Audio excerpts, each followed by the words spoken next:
মানবদেহ তো আর ঘড়ির কাঁটা মেনে চলে না, তাই না? সবসময় সবকিছু যে একেবারে নিয়ম মেপেই হবে এমনটা ভাবার আসলে কোনো কারণ নেই। বিশেষ করে স্বাভাবিক জৈবিক প্রক্রিয়াগুলোর ক্ষেত্রে কিছুটা এদিক সেদিক হতেই পারে, আর তখন এক ধরনের অনিশ্চয়তা তৈরি হওয়াটা খুব সাধারণ একটা ব্যাপার। কিন্তু প্রশ্ন হলো, এই যে একটু দেরি হওয়া বা অপেক্ষা করা, এটা ঠিক কখন সাধারণ পর্যায় থেকে বেরিয়ে একটা চিকিৎসার প্রয়োজনে গিয়ে দাঁড়ায়? আজকের এই বিশ্লেষণে আমরা ঠিক এই বিষয়টা নিয়ে কথা বলবো। ঋতুস্রাব বা পিরিয়ড বিলম্বিত হওয়ার ক্ষেত্রে যে নির্দিষ্ট এবং অত্যন্ত গুরুত্বপূর্ণ ক্লিনিক্যাল নির্দেশিকাগুলো অনুসরণ করা হয়, আজ সেটাই আমাদের মূল ফোকাস। দেখুন, স্বাস্থ্য সংক্রান্ত এই বিষয়গুলো নিয়ে ইন্টারনেটে তো নানান অনুমানভিত্তিক কথাবার্তা ঘুরে, কিন্তু আমাদের দরকার একটা সুনির্দিষ্ট চিকিৎসা কাঠামো। এই ধরনের বৈজ্ঞানিক নির্দেশিকাগুলোই মূলত আমাদের অনিশ্চয়তা দূর করে সঠিক সময়ে একদম সঠিক সিদ্ধান্ত নিতে দারুণভাবে সাহায্য করে। ঠিক আছে, এবার তাহলে মূল বিষয়ে ঢোকা যাক। চিকিৎসা বিজ্ঞানে যখন কোনো সময়সীমা বা টাইমলাইন আনুষ্ঠানিকভাবে নির্ধারণ করা হয়, তখন কিন্তু সেটার 10টা সাধারণ উপদেশের মতো থাকে না, একদমই না। এটি তখন সরাসরি চিকিৎসকের হস্তক্ষেপের একটা সুস্পষ্ট পথ তৈরি করে দেয়। আর এই যে নির্দেশিকাটি আমরা দেখছি, এটি ঠিক সেই কাজটাই করছে। এটি স্বাস্থ্য এবং চিকিৎসা শাস্ত্রের এমন একটা সুনির্দিষ্ট মাপকাঠি, বলতে পারেন একটা গোল্ড স্ট্যান্ডার্ড, যা ঠিক করে দেয় একটা নির্দিষ্ট সময়ের পর ঠিক কী পদক্ষেপ নিতে হবে। যেমনটা বলছিলাম, মানবদেহ যেহেতু কোনো যন্ত্র নয়, তাই ছোটোখাটো রুটিন পরিবর্তন বা 2-1 দিন এদিক সেদিক হওয়াটা খুবই স্বাভাবিক ঘটনা। কিন্তু এই প্রামাণ্য দলিলটি ঠিক সেই সীমারেখাটা টেনে দেয় যেখানে এসে একটা সাধারণ অপেক্ষার অবসান ঘটে এবং শুরু হয় বিজ্ঞানভিত্তিক মূল্যায়নের কাজ। এখন এই স্লাইডের যে বিষয়টা সবচেয়ে কৌতূহলোদ্দীপক, তা হলো এই 10 সংখ্যাটি। একটু ভেবে দেখলে বোঝা যায় এটি কেবল একটা সাধারণ গাণিতিক হিসাব বা র্যান্ডম কোনো নম্বর নয়।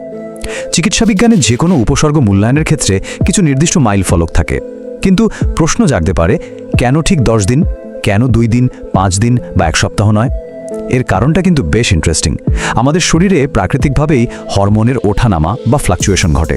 একটু মানসিক চাপ, খাদ্যাভ্যাসে পরিবর্তন, দীর্ঘ ভ্রমণের ক্লান্তি বা এমনকি পরিবেশের পরিবর্তনের কারণেও কয়েকদিনের বিলম্ব একেবারেই স্বাভাবিক একটা জৈবিক প্রক্রিয়া।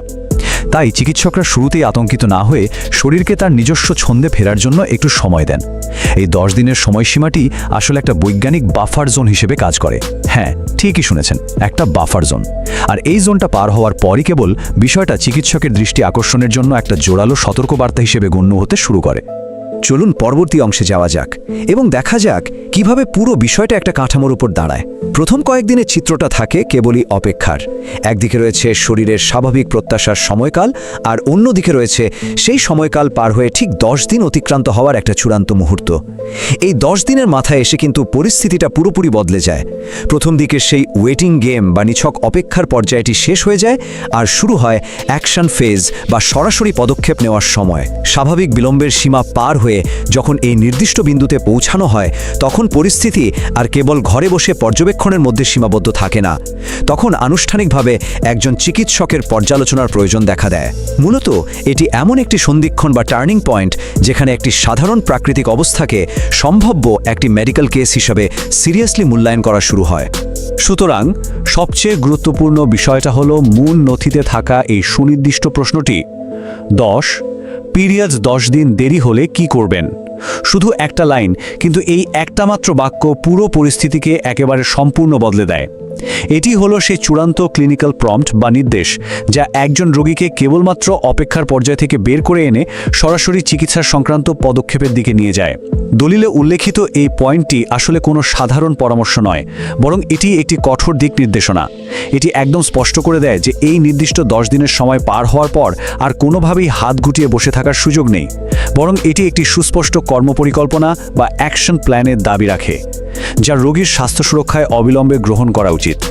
মূল নথিতে কেবল এই প্রশ্নটিই তুলে ধরা হয়েছে, কিন্তু এর পেছনের বিশাল জগৎটি রয়ে গেছে একদম অজানা। একটু চিন্তা করলে বিষয়টা অবাক করার মতো।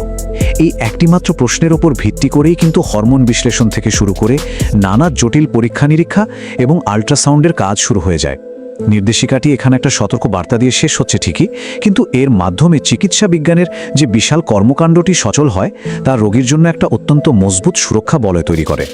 একবার ভাবুন তো, ঠিক 11তম দিন থেকে চিকিৎসা বিজ্ঞানের যে বিশাল এবং জটিল মেকানিজমটি ব্যাকগ্রাউন্ডে পুরোদমে কাজ করা শুরু করে দেয়, তার পেছনের বিজ্ঞান আসলে কতটা নিখুঁত এবং সুপরিকল্পিত। এই যে একটার পর একটা প্রোটোকল চালু হয়ে যায়, সেটা আসলে ঠিক কিভাবে কাজ করে।